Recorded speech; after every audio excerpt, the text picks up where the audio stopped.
So today, probably most people have heard by now that there was a cowardly, disgusting attack on two mosques in Christchurch in New Zealand, carried out by a sick, twisted individual with fascist tendencies. So who better to give us insight into the twisted mind of this particular individual than Alex from the 12 Rules for What podcast? Yes, thank you. I think it's really important to acknowledge right off the bat that just what a tragedy, what like a senseless, horrific attack this was. Like 49 worshippers were killed, 20 more injured over two mosques, the Al Noor Mosque and the Linwood Islamic Centre in Christchurch, New Zealand, right in the centre of the city. And it's really hard to get your head around. Compounding that fact was the kind of context in the attack and how it was carried out. The murder weapons were posted on Twitter 2 days before it happened. The attacker live streamed the attack when he was driving to the mosque all the way through, killing people, live streamed it on Facebook for anyone to see. The internet being what it is has been mirrored and downloaded and saved, and the images and the video of these people being shot and killed at point blank range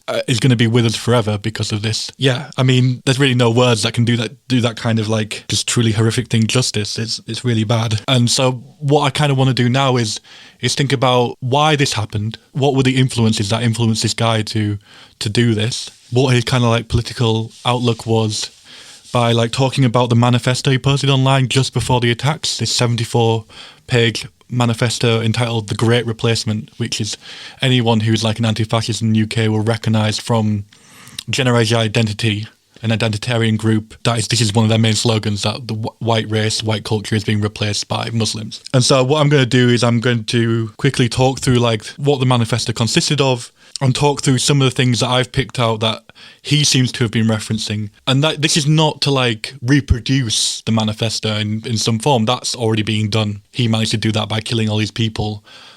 Millions of people will read this, whatever their political outlook is. In many ways, he already succeeded as soon as he put a bullet in someone, basically, because it was always going to go viral. It's a strange document, and I've read it today, and it's a difficult read as well, because it's very hard to understand what is sincere, what is ironic, and whether he actually means what he says a lot of the time. The document itself is a kind of synthesis of like really hardcore fascism, like kind of internet meme culture, and like I said, this generation identity, identitarianism is kind of statistically birth rate obsessed kind of politics, which you can see in like some of the speeches of Tommy Robinson in the UK and in UKIP and the new like kind of radical UKIP. So there's a lot going on in there. I want to start with the memes because I think this is like the kind of the hardest thing to get your head around. So someone commits such an awful atrocity, and yet there's like jokes all the way through this thing.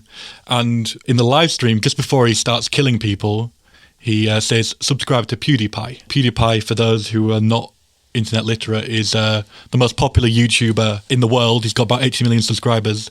And in recent months, there's been this long-running meme joke of PewDiePie in competition for subscriber count with this Indian YouTube channel called T-Series. And it's a long-running joke and campaign on like internet circles to keep PewDiePie ahead of this Indian YouTube channel. It seems like a really frivolous thing to say before you start killing a bunch of people, and in many ways it's his way of inducting his kind of fellow image board users, fellow 8chan users, into a more like kind of hardcore action orientated outlook, which could produce more people like him. They're in on the joke, and if you're in on the joke, you're on the way to understanding why he would do this. He posted on 8chan before he went saying, the shit posting is over, I'm about to do something real, basically. And if you read through the subsequent comments on this post on 8chan, it was like, holy fuck, he actually delivered, based OP, he actually went through with this, all these fucking Muslims are being killed, God bless, kill some more, These people, like, this is their language, this is their kind of, their outlook. And I think that's one of the biggest challenges to anti-fascists is, how do you, like, counter that kind of, like, they're not coming out on the streets. You can't, like, blockade their meeting or kick the shit out of them. They're all in their like bedrooms and in offices posting this vile stuff. We need to think about that. It's a real serious challenge because there's not much you can defend yourself against a movement. You can find the fault lines in it and the cracks and you can break them apart. But when there are people like lone wolves like shooting people just on their own initiative, it makes it very difficult to fight against. So with the kind of internet culture thing, I found it very difficult to read as well because it was like very uncertainly ironic. you couldn't tell which parts were sincere and which parts weren't.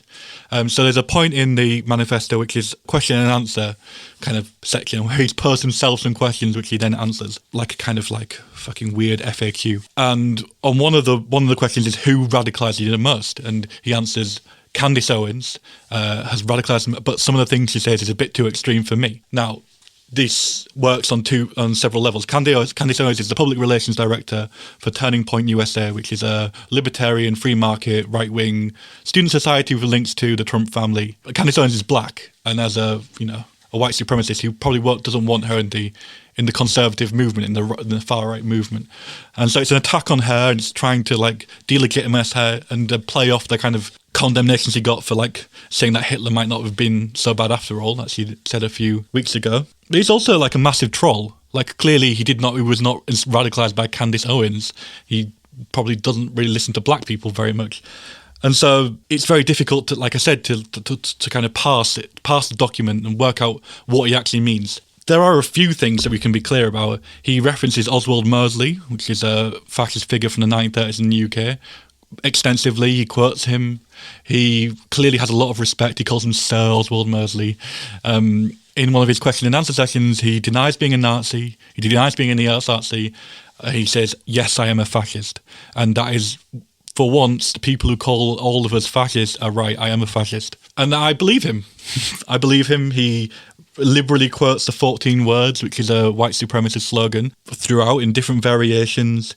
He rewrites Rudyard Kipling to be even more racist than Rudyard Kipling already is. You can see his influences. The second influence, and it's quite a clear one, is a book called The Turner Diaries, which is a book that was written in 1978 by a guy called William Pierce. And he was a neo-Nazi, very explicitly, 1488, swastikas are great. I really like to wear them all the time and have them tattooed on my body. He wrote this book, which was kind of a wish fulfillment for the most racist person you can imagine.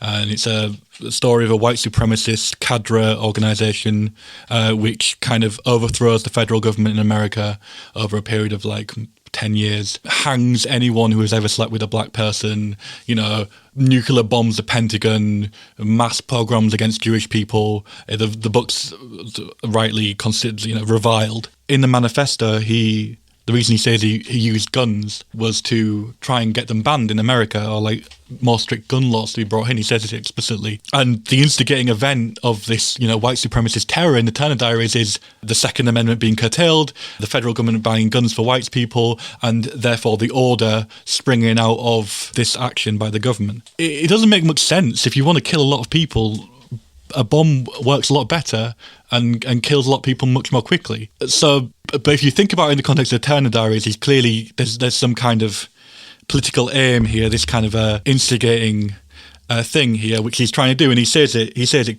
really explicitly in the manifesto. On the guns, as a side note, he wrote many different kind of white supremacist slogans. He wrote the name Anders Breivik on there, who he lionizes, really hero worships. He wrote the words "for Rotherham" in a reference to the child sexual abuse scandal in Rotherham. He clearly sees himself as part of a much wider, much more grand, ongoing movement that's taken place over centuries. Like I said, it's difficult to kind of synthesize. You get a lot of really common fascist themes, like that kind of the weakening of Western men. He quotes, "Strong men do not get ethnically replaced. Strong men do not allow their culture to degrade." He's also, and this is our biggest hell, is he has a little section called "To Antifa Marxists and Communists." He says, "I want you in my sight. I want your neck under my boot." The anti-communism comes out quite a lot as well. There have been some people saying on Twitter that he's a kind of a Red-Brown Alliance Dugin guy.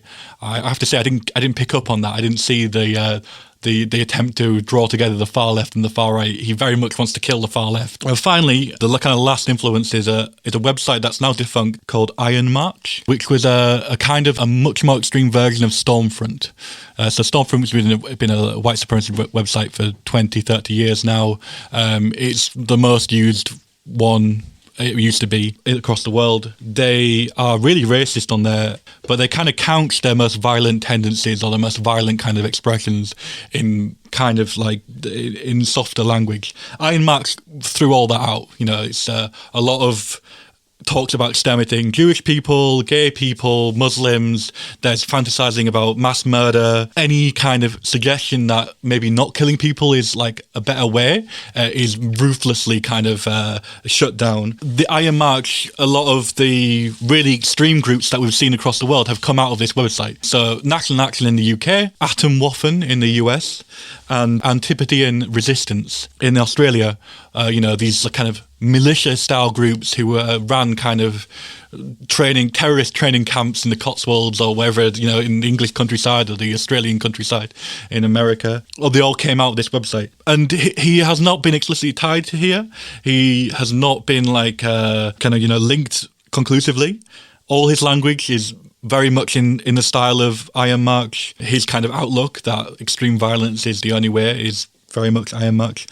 I would be very surprised to find out if he hadn't trained at an Antipodean Resistance training camp at some point in his life. It gives me bad vibes, basically. What we need to think now is how to respond, because the manifesto is not trying to appeal to a mass of people. It's not trying to convince the masses about the rightness of white supremacist politics. It's trying to incite other radicalized young men into killing more people. And this is what we need to really seriously consider in the coming weeks, is that, the most likely time for a copycat attack is in the month afterwards. So, I thought I was going into this trying not to be alarmist or too horrified and about the whole thing, but it's pretty alarming, and we need to start organising. I think it's more important now than ever to start join your local anti-fascist group or support them and go to anti-fascist demonstrations. The only way we fight back is, ultimately the state can't protect us. It took the police half an hour to get to the mosque in the middle of Christchurch. The state cares when it wants to care, and when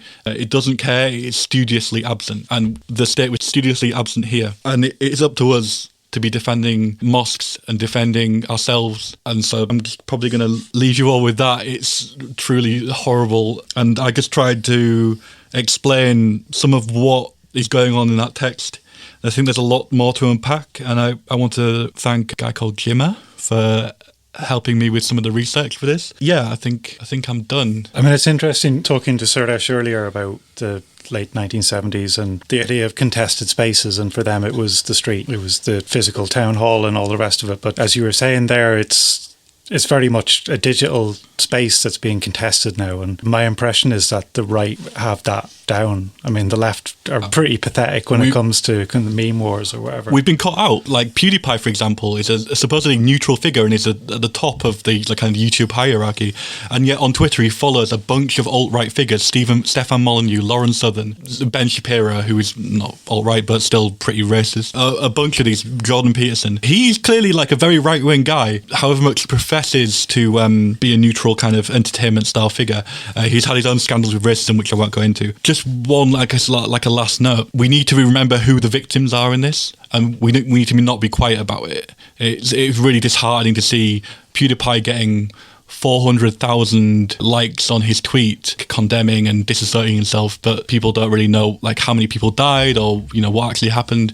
It's PewDiePie who gets to be the ultimate victim in the internet, and that's a long held tradition on the right, isn't it? Yes. But in terms of resistance, then, would people not be better off going on to 8chan than going to a London anti-fascist meeting? I think people need to be trained to go on 8chan, and I think you do that by getting involved in your local anti-fascist group. It's a very weird website to even understand at first, but I think you're right. Ultimately, there's been a lot of talk about bring back things like Rock Against Racism, and really the culture is not at punk and reggae anymore. It's not even at music. It's at video games, streaming, websites like Reddit, 4chan, 8chan. That's where we need to be contesting and fighting, and not bringing back punk music, which is dead.